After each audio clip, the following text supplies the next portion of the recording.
Hello everybody, welcome to this tutorial in which we're gonna explain how to set up an Apache server and also at the same time how we can use the authentication for username and password so we can access the page from the web server.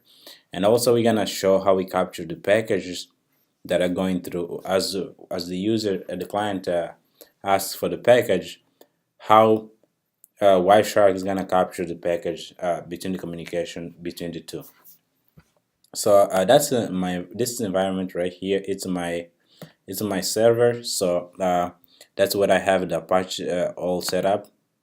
So for example, right here, let me just show you an example. Right here, if you come to etc, that's my Apache already set up. So I have all the files right here. I have a SSL too right here with the key.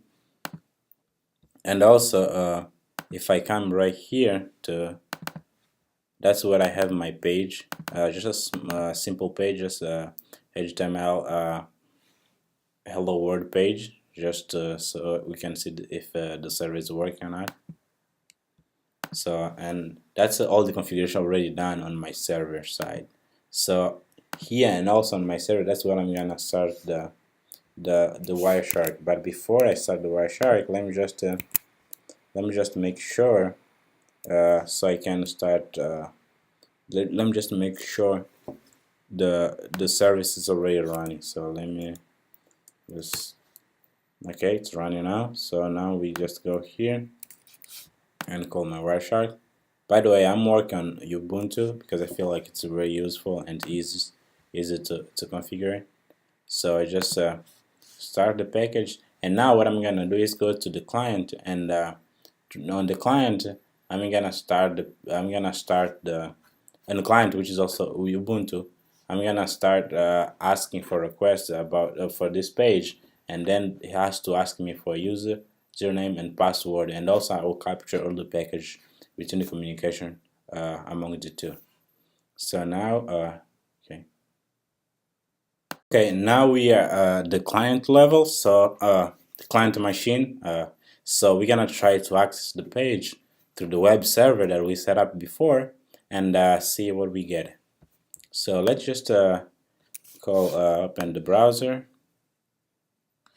and the browser, let's just we have the 10.02.15. That's the IP of the server. So we just click enter, and then here we see we have the authentication required. So we have HTTPS 10.02.15. We need the username and the password.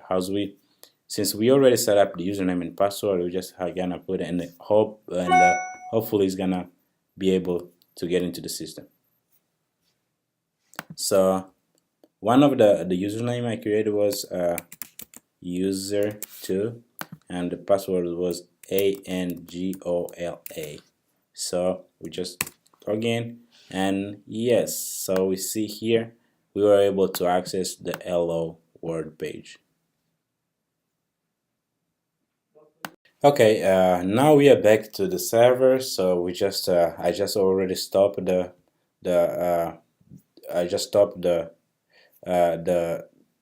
Wireshark and saved the file, so we don't have any issues. So we just right here we can analyze.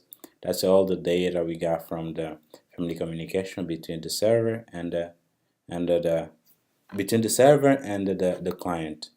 So as we see all the requests there here, and yes, that's pretty much the experiment the I was trying to make. Just we have a client, we have a server, and we send a request to the server so we can get the page, and through authentication we can access the page.